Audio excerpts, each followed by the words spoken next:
साथियों नमस्कार। आज का दूसरा वीडियो मैं आपके सामने लेकर आ रहा हूं।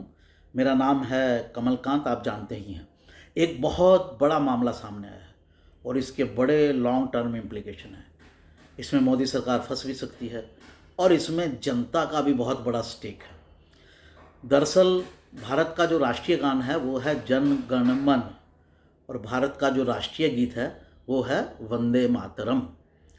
हालांकि वंदे मातरम जो है वो लोगों को बहुत ज़्यादा प्रिय है और कहीं भी देश का नारा लगाना होता है तो वो वंदे मातरम ही लगता है।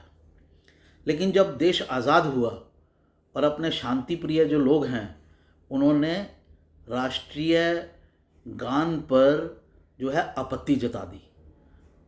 देश के जो नेता थे और ये हमारी आज़ादी का बहुत बड़ा नारा रहा था वंदे मातरम, लेकिन जब इसको राष्ट्रीय गान बनाने की बारी आई तो उस पर आपत्ति जता दी गई शांति प्रिय लोगों के द्वारा। तो टैगोर जी का जनगण मन जो है वो उसे राष्ट्रीय गान बना दिया गया। जनगण मन अधिनायक जय हे भारत भाग्य विधाता। अब ये कहा जाता है, आरोप लगाया जाता है कि ये रविंद्रनाथ टैगोर ने ये जो गीत है ये अंग्रेज़ी हुकूमत की खिदमत में बनाया था। अब खैर इसमें कितनी सच्चाई है मुझे पूरी तरह से नहीं मालूम है, लेकिन ये सच बात है कि राष्ट्रीय गान के रूप में वंदे मातरम की ज़्यादा ये कहा गया था। लेकिन राष्ट्रीय जो शांति प्रिय लोग हैं उनके विरोध के कारण इसको बंद कर दिया गया। अब यही मामला फिर कोर्ट में उठ गया है। दिल्ली हाई कोर्ट में एक पटिशन लगाई है। पटिशन भी बीजेपी के एक नेता ने लगाई है, अश्विनी उपाध्याय ने। बड़ी अच्छी पटिशन लगाते हैं ये और उससे एक्सपोज करते रहते हैं, अपनी पार्टी को ही एक्सपोज करते रहते हैं, मोदी जी को ही एक्सपोज करते रहते हैं। लेकिन जनता के लिए वो मुद्दे जो हैं बड़े जेन्युइन होते हैं। तो पटिशन ये है कि वंदे मातरम को भी जनगण मन के बराबर स्थान दिया जाए। इस पर केंद्र सरकार ने हाई कोर्ट के अंदर अपना जवाब दायर किया है और उसमें कहा है कि दोनों ही बराबर के स्तर पर हैं, जनगण मन भी और वंदे मातरम भी। लेकिन ये भी कहा है कि जनगण मन के को लेकर अगर कोई अपमान करता है तो उसे लेकर सज़ा का प्रावधान है कि उस व्यक्ति को क्या सज़ा दी जाएगी, और अगर कोई वंदे मातरम का अपमान करता है तो उसे लेकर सज़ा नहीं है। और केंद्र सरकार चाहती है कि कोर्ट इस मामले को ना सुने, ये कोर्ट का मामला नहीं है। यानी मोदी सरकार एक बार फिर बच रही है, जैसे कई मामलों पर बच रही है राष्ट्रीय हित के। और जो राष्ट्रवादी सरकार अपने आप को कहती है वो कई मामलों पर बच रही है राष्ट्रवादी रुख लेने को। चाहे वो कॉमन यूनिफॉर्म सिविल कोड हो, उस पर भी ऐसा ही था। राज्यों में कह रही है यूनिफॉर्म सिविल कोड लाएंगे, कोर्ट को कह रही है नहीं ला सकते, अभी बातचीत चल रही है। तो साहब ये जो चीज़ें हैं ये मोदी सरकार का दोगलापन जाहिर करती हैं। अब इसमें एक और पहलू है। वो पहलू क्या है? आपने देखा होगा कि शांति प्रिय धर्म के जो लोग हैं वो वंदे मातरम का सम्मान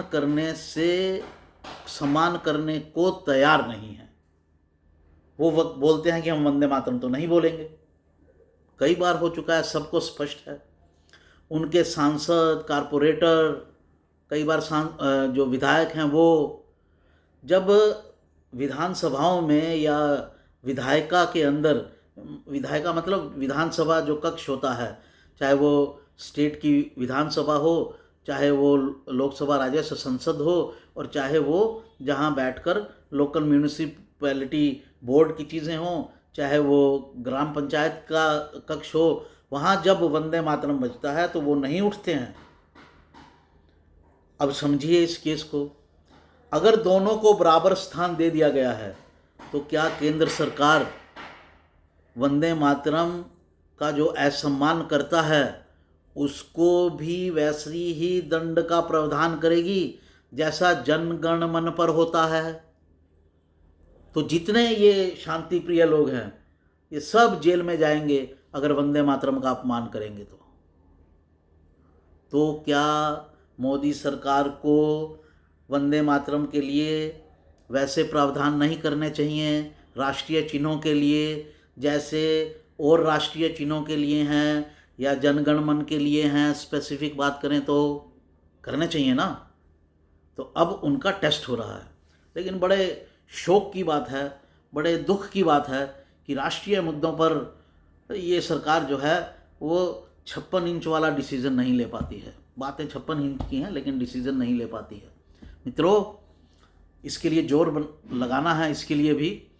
और कोर्ट में क्या होता है अल्टीमेटली ये देखना है। बड़ा इंटरेस्टिंग मामला है साथियों। मेरा ये वीडियो आपको मैं उम्मीद करता हूँ कि पसंद आया होगा। अगर पसंद आया हो तो खूब इसको शेयर कीजिए, खूब इसको लाइक कीजिए, क्योंकि ये जब हम शेयर करते हैं तो जो राष्ट्रीय मुद्दे होते हैं वो जन जन तक फैलते हैं। अपने ग्रुप में शेयर कीजिए, लोगों तक पहुँचेगा, हाँ सच्चाई आएगी और हमको एक ऐसी सरकार मिलेगी जो सच में राष्ट्रवादी होगी, जो सच में देश की भला करेगी और किसी के भी वीटो से, ये जो शांति प्रिय धर्म के लोगों को वीटो दे दिया गया है हर चीज़ में, उस वीटो से डरेगी नहीं। तो साथियों खूब शेयर कीजिए, खूब लाइक कीजिए। अगर अब तक आपने मेरे चैनल को सब्सक्राइब नहीं किया है तो सब्सक्राइब कीजिए और नोटिफिकेशन का बेल दबाइए। साथियों मैं आपके पास, आप देखते हैं, अलग अलग पर्सपेक्टिव से अलग अलग नई नई चीज़ें लेकर लाता हूं जो और लोग लाने से डरते हैं या उनसे छूट जाता है या पीछे हट जाते हैं, ताकि किसी को कोई कष्ट ना हो।